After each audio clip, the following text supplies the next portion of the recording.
আমি ফিরে আসছি, তোমার প্রতিশোধের বদলা আমি নিয়েই তবে মুখার্জি বাড়িতে তোমার সামনে গিয়ে দাঁড়াবো, এমনটাই বলছে দুর্গা। হ্যাঁ বন্ধুরা, এমনটাই দেখা যাবে। বিস্তারিত জানতে ভিডিওটিতে লাইক দিয়ে সম্পূর্ণ দেখতে থাকো। গল্পের শুরুতেই দেখা যায় সে কি দুর্গার সুরক্ষার জন্য পাঠায় মেনন দিকে ছিটিয়ে দিতে জন। এদিকে দেখা যাবে দুর্গা রূপে মানে জগদ্ধাত্রীর রূপে গিয়ে কালিদার সামনে গিয়ে দাঁড়ায়, আর কালীচরণ দেখে তো অবাক হয়ে যায়।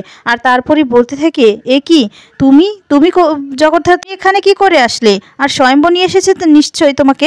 স্বয়ম্ভ স্বয়ম্ভ কিন্তু স্বয়ম্ভকে ডাকতে থাকে, কোনো সাড়া দিচ্ছে না। আর তখন বলতে থাকে, তোমাকে দেখে না খুব খুশি হয়েছি, কিন্তু তুমি এখানে কি করে আসলে একা? স্বয়ম্ভকে তো দেখতে পাচ্ছি না। কি ম্যাডামের সাথে তো এক্ষুনি আমার ফোনে কথা বললো, তিনিও তো বললেন না যে তুমি আসছো এখানে, আর তুমি কেন এখানে এসেছো বলো? যদি তোমার মুখোমুখি হয়, তোমাকে যদি দেখতে পায়, তাহলে কি হবে বুঝতে পারছো? তোমার কি হবে? তখন স্বয়ম্ভকে আবার ডাকতে থাকে। এরপর বলে, স্বয়ম্ভ তো কোনো খবর দেখছি না, তার মানে তুমি কার সাথে এসেছো? আনলো তোমাকে? ও তুমি তো কথা বলতেও পারো না, তোমাকে কে আনলো সেটাই তো বুঝতে পারছি না। যদি তোমাকে এখন দেখে ফেলে আর ও যদি জানতে পারে জগদ্ধাত্রী মুখার্জি তুমি হচ্ছে ওর মা, তখন কি হবে সেটা বুঝতে পারছো তো? এবার আমাকে কৌশিকী মুখার্জিকে জানাতে হবে, হ্যাঁ এক্ষুনি একটা ফোন করতে হবে। এই বলে ফোন করতে বলে, না না কৌশিকী মুখার্জিকে নয়, রাজনাথ মুখার্জিকে কল করি। এই বলে রাজনাথকে কল করতে গেলে তখনই হাতটা ধরে ফেলে দুর্গা। আর তখন কালীচরণ বস্ত অবাক হয়ে যায়, বলতে থাকে, জগদ্ধাত্রী তুমি সুস্থ হয়ে গেছো, নিজের পায়ে দাঁড়াতে পারছো, এটা যে কত বড় খুশির কথা আমি তোমাকে বলে বোঝাতে পারবো না। বলে কালিদা হাসতে থাকে আর বলতে থাকে, জগদ্ধাত্রী তুমি উঠতে পারছো, বড় একটা চমক, আমি তো ভাবতে পারছি না তুমি নিজের পায়ে দাঁড়াতে পারছো। তো বছর তো ধরে তুমি হুইল চেয়ারে বসেছিলে, তাহলে কি স্বয়ম্ভ আমাকে চমক দিল? আজকে আমি কান মোলাবো ওকে, আজকেই আমি বোঝাবো। তোমাকে তো কেউ খবর দিল না, কৌশিকী ম্যাডামও তো কিছু বললেন না। এরপর তো কালীবুড়ো খুব খুশি হয়ে যায়। আর তখন জগদ্ধাত্রীর হাতটা ধরেই দেখতে পায় যে হাতটা কাটা। আর তারপরে বলতে থাকে, তোমার হাত কাটা? আর তখনই মনে পড়ে যায় কৌশিকী বলেছিল দুর্গা হাত কেটেছে। তারপরে কথাগুলো ভাবতে থাকলে দুর্গা তখন হঠাৎ করেই বলে ওঠে যে কালীবুড়ো। তখন কালীবুড়ো তো অবাক হয়ে যায়, বলতে থাকে, দুর্গা তখন বলতে থাকে, তার মানে জগদ্ধাত্রী মুখার্জির নামে কেউ আমার মা যাকে হুবহুব আমার মতো দেখতে। তখন তো কালিদা খুব রেগে যায়, রেগে গিয়ে বলতে থাকে, বেঈমান, আমাকে ঠকিয়েছিস তুই, আমাকে ঠকিয়েছিস এভাবে? আমি তোকে এত বছর ধরে খাইয়ে পড়িয়ে মা বাবার জায়গা দিয়ে তোকে আদর করেছি, আর তুই কিনা আমাকে ঠকিয়েছিস, ঠকিয়ে এভাবে ঠকাতে পারলি? বেঈমান কোথাকার, এতদিন খাইয়ে পড়ে বড় করেছি আর তুই আমাকে ঠকিয়েছিস? তখন দুর্গা হেসে দিয়ে বলতে থাকে, এই কালীবুড়ো, তার মানে আমার মা বাবা সবাই আছে, মা আছে, আমার বাবা আছে, আমার পুরো একটা পরিবার আছে, দাড়িওয়ালা বড় লম্বা লোকটা সেটাই হচ্ছে আমার বাবা। বলে দুর্গা খুব খুশি হয়ে যায়। তখন বলতে থাকে, ভাগ্যিস আমার হাতটা কাটলো বলেই তো আমি ওই হসপিটালে গিয়েই তো দেখতে পেলাম, আমার সামনাসামনি দেখতে পেলাম পুরো আমার মতো দেখতে জগদ্ধাত্রী মুখার্জি, যে কিনা আমার মা, আমার সাথে তার এত মিল। তখনই সন্দেহ হয়েছিল কিভাবে একরকম দেখতে হয়। তখনই আমি একটা হুইল চেয়ার জোগাড় করি আর এরকম একটা শাড়ি জোগাড় করি, জগদ্ধাত্রীর মতো সেজে আসিস। তুই আমাকে দেখে জগদ্ধাত্রী মুখার্জি ভেবেছিলি না? আমাকে জগদ্ধাত্রী ভেবে ভুল করলি আর সবকিছু বলে দিলি, মানে জগদ্ধাত্রী মুখার্জি দুর্গার মা?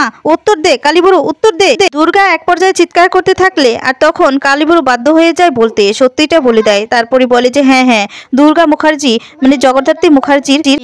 তখন দুর্গা রেগে গিয়ে বলতে থাকে, তাহলে এত বড় গোটা একটা পরিবার থাকতে, এত বড় বাড়ি থাকতে, গাড়ি থাকতে, মা বাবা থাকতে কেন আমি আশ্রমে পড়ে আছি? বল কালীবুড়ো, সত্যিটা বল। আর তখন রেগে গিয়ে বলতে থাকে, কালীচরণ বলবি না তুই? তারপর বলে, কি বললি তুই আমাকে কালিদা নয়, কালীবুড়ো নয়, তুই আমাকে কালীচরণ বললি? আর তখন বলে, হ্যাঁ বললাম, বল তুই সত্যিটা বল, কিসের জন্য আমাকে এখানে থাকতে হচ্ছে? যদি না বলিস এক্ষুনি আমি মুখার্জি পরিবারে যাব, এক্ষুনি আমি আমার মায়ের কাছে যাব। এ কথা বলায় তখন ভয় পেয়ে যায় কালীচরণ। আর তখন বলতে থাকে, তুই আমার কথা শোন, ও বাড়িতে তুই যাবি না তুই ওই বাড়িতে, তাহলে তোকে ওরা মেরে ফেলবে। এরপর বলে, তাহলে তুই বল সত্যিটা। আর তখন বারবার করে দুর্গা জোর করা কালিদা বলতে বাধ্য হয়। আর তারপরই সমস্ত ঘটনা খুলে বলে, জগদ্ধাত্রীর সাথে কি হয়েছিল, হসপিটালে ওটির ভিতরে কি হয়েছিল, সমস্তটা দুর্গাকে খুলে বললে দুর্গা তো অবাক হয়ে যায়। আর তখন বলতে থাকে, তার মানে আমার মাকে কেউ এই অবস্থা করেছে, মেরে ফেলতেই চেয়েছিল, কোনো রকম ভাবে বেঁচে যায়। আর তখন বলে, হ্যাঁ তোর মাকে মেরে ফেলতে চেয়েছিল। তোর দুর্গা কাঁদতে থাকে আর বলে যে আমার মায়ের অবস্থা যে করেছে তাকে তো আমি কিছুতেই বাঁচতে দেব না, কিছুতেই না, আমি তো তাদের শাস্তি দেব, তাদেরকে পুরো ধরে না পুরো বাটাম দিয়ে দেব, এই সমস্ত বলতে থাকে। কালিদা তখন বলে, কি করবি তুই একদম যাবি না তাদের কাছে, তুই যাবি না, কারণ তোকে মেরে ফেলবে, তোকে বাঁচতে দিবে না। যদি জানে তুই বেঁচে আছিস তাহলে তোকে বাঁচতে দেবে না, তোকে বাঁচার জন্যই তো এখানে দিয়ে গেছে। আর তখন বলে, আমি কোনো কথাই শুনতে চাই না। আমার মায়ের যারা এই অবস্থা করেছে আমি তাদেরকে কিছুতেই ছাড়বো না। তার আগে বল যে কোন হসপিটালে এটা হয়েছে, বল কোন হসপিটালে হয়েছে। আর তখন কালিদা বলতে না চাইলে কালিদাকে মাথার দিব্যি দেয়, আর দিব্যি দিয়ে বলতে থাকে তুই বল বল কোন হসপিটালে। আর তখন কালিদা বাধ্য হয় বলতে। হঠাৎ করেই দুর্গা বলতে থাকে তার মানে আমার মা আছে, আমি ভাবতেই পারিনি আমি কাউকে মা বলে ডাকতে পারবো।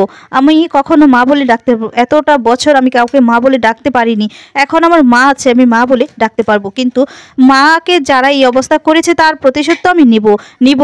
সে তখন কালিদাকে মাথার দিব্যি দেয় দুর্গা যে তুই আমাকে আমার মাথাটা ছুঁয়ে বলবি যে তুই রাজনাথ মুখার্জি, কৌশিকী মুখার্জি, স্বয়ম্ভু মুখার্জি, কাউকে তুই এই ব্যাপারটা বলবি না যে আমি সব কিছু জেনে গেছি। যতদিন না আমার মায়ের প্রতিশোধ নিতে না পারছি ততদিন তুই কাউকে জিজ্ঞেস করবি না, ততদিন আমি ওইখানে যাব না, মুখার্জি পরিবারে যাব, আমার মায়ের প্রতিশোধ নিয়েই তারপরে যাব।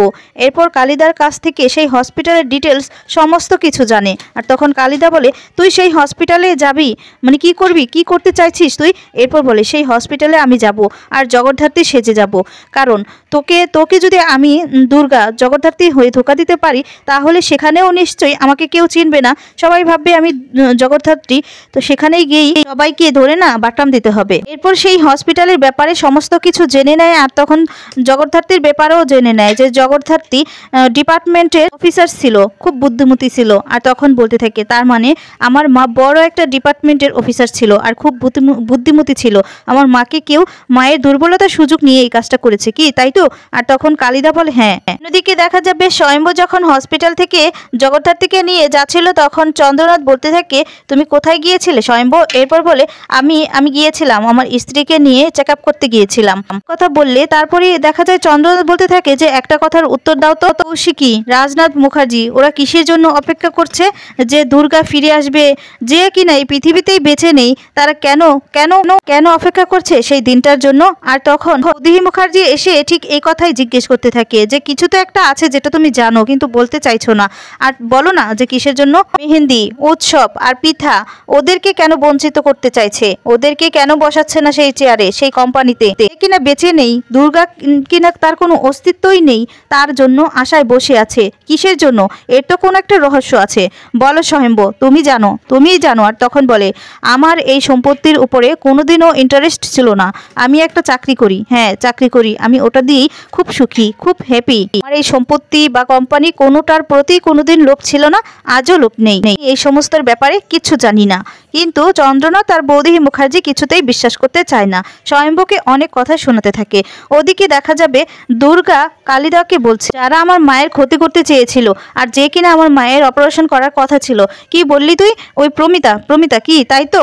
তাকেও কিনা খুন করা হয়েছে, আর এই ডক্টরের সমস্ত ডিটেলস চাই, হ্যাঁ সমস্ত ডিটেলস চাই, বুঝতে পেরেছিস বুড়ো? আর কালিদা বলে কেন, এসব জেনে তুই কি করবি? দুর্গা বলে জগদ্ধাত্রী যাবে, জগদ্ধাত্রী সেখানে ওটির প্রমে যাবে। আর তখন কালিদা বলে জগদ্ধাত্রী তো উঠতেই পারবে না, তাহলে কিভাবে যাবে? আর তখন বলে আমিই যাব, দুর্গাই জগদ্ধাত্রী সেজে যাবে। যা শুনে চমকে যায় কালিদা, দুর্গা তার মায়ের প্রতিশোধ নিয়ে ওই বাড়িতে যাবে। এদিকে দেখা যাবে স্বয়ম্ভু বলতে থাকে আপনারা কিন্তু বেশি একটু করছেন, আপনারা ভাবতেও পারছেন না, আমি যদি একটু তেজে উঠি না তাহলে আপনাদের যে কি হাল হবে সেটা আপনারা নিজেরাই বুঝতে পারছেন, কথাটা কিন্তু মাথায় রাখবেন বন্ধুরা। এবার কি তাহলে দুর্গা তার মায়ের প্রতিশোধ নিতে পারবে? তোমাদের কি মনে হয়? কমেন্টস করে তোমাদের মতামত জানিয়ে দাও।